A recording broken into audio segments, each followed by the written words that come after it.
আসসালামু আলাইকুম প্রিয় দর্শক, চলে আসছি নাটোর লালপুরে। তো সচরাচর এখন আখ চাষ করা দেখা যায় না, যে কারণে আমাদের দেশের আখ মিলগুলা বন্ধ হয়ে যাচ্ছে। দেখুন আমার পাশেই, আমি আখের ক্ষেতের পাশ দিয়ে হেঁটে যাচ্ছি। তো এই হচ্ছে আখ ক্ষেত। এলাকায় প্রায় মোটামুটি সব জায়গাতেই আখ চাষ করে। এই আখ থেকে চিনি তৈরি হচ্ছে, গুড় তৈরি হচ্ছে, বাট আমরা পিওর জিনিসগুলো পাচ্ছি না। কারণ আমাদের দেশে আগে যে পরিমাণে আখ চাষ হতো, বর্তমানে সেই পরিমাণে আখ চাষ হচ্ছে না, বিধায় আমরা আখ পাচ্ছি না, চিনি পাচ্ছি না বা গুড়ও পাচ্ছি না। আমরা যা খাই এখন সবই ভেজাল। তো ভালো জিনিস খেতে হলে অবশ্যই এই এলাকা আসতে হবে। এখানে গুড়ের জন্য বিখ্যাত। প্লাস যে দেখেন, এই আখগুলার বয়স হয়ে গেছে, আখগুলা এখন মানে ক্ষেত থেকে কাটা হচ্ছে। তো আখগুলা চাষ করতে, কাকা আখগুলা চাষ করতে কতদিন সময় লাগে? এটার বয়স তো প্রায় বছর পারই হয়ে যায়। 1 বছর লাগে? 1 বছরের বেশি লাগে। 1 বছরে। এখানে এক কাকা আছে যিনি, আপনারই তো আখ? জি, আমারই। কাকারই এই আখ যে ক্ষেত। মিলের দিকে তাকা থাকি যে এখন কি অবস্থা। এখন এই আখগুলা সব মিলে চলে যাবে। তো এটা থেকেই উৎপাদন হয় চিনি, যেটা আমরা আমাদের দেশের ঘাটতি পূরণ করে থাকি। তো বিঘায় কত মন করে আখ উৎপাদন হয়? এখানে বিঘাতে মোটামুটি প্রায় 300-350 মন তো হয়। 300-350 মন।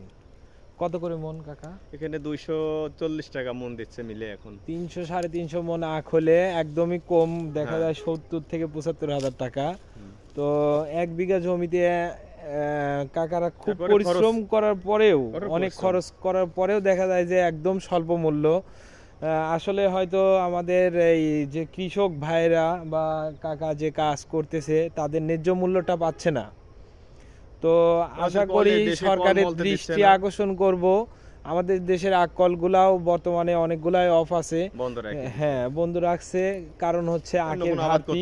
বা এখানে দেখেন আপনারা দর্শক, যে আখগুলা সেগুলো একদমই চিকন, হয়তো ভালো মানের বীজ দিচ্ছে না সরকার, যে কারণে নিজেরই লাগাচ্ছি। সরকার কেমন করে দিতে? হ্যাঁ, তাহলে দেখেন এত টাকা খরচ করে 1 বছরে মাত্র আপনার 60 থেকে 70 হাজার টাকার ফসল বিক্রি করে, যেটা একান্তই গত কাতি মাসে লাগাইছি, কাতি মাস চলে গেছে, যেটা একান্তই কাম্য নয়। 1 বছরের বেশি, মাঘ মাস আসতে 13-14 মাস সময় লাগছে। তাহলে এর মধ্যে আর কিছুই দিতে পারছি না। যদি একটা আগে তুলাই দিতাম তাহলে এর মধ্যে আরেকটা জিনিস, এরপরে আবার মনে করেন আপনার আছে, বীজ আছে, সার দেওয়া লাগে, কীটনাশক দেওয়া লাগে, অনেক খরচ। তারা ন্যায্য মূল্য অবশ্যই পাচ্ছে না। কি করিতে, কি অবস্থা এই দূরে কি করিতে?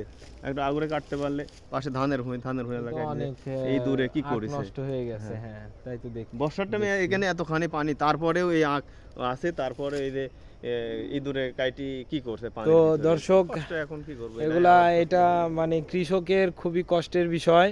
আপনারা ভিডিওটা সবার মাঝে শেয়ার করে দিবেন, যাতে অবশ্যই সরকারের দৃষ্টিভঙ্গি আকর্ষণ করছি যে এরকম প্রান্তিক কৃষকদের যে ক্ষতিগুলা হচ্ছে, এদিকে যাতে সরকারের সুনজর আসে, সেজন্য মানে আপনারা সবাই শেয়ার করে দিবেন। আর কমেন্ট বক্সে অবশ্যই জানাবেন যে বিষয়টা কেমন।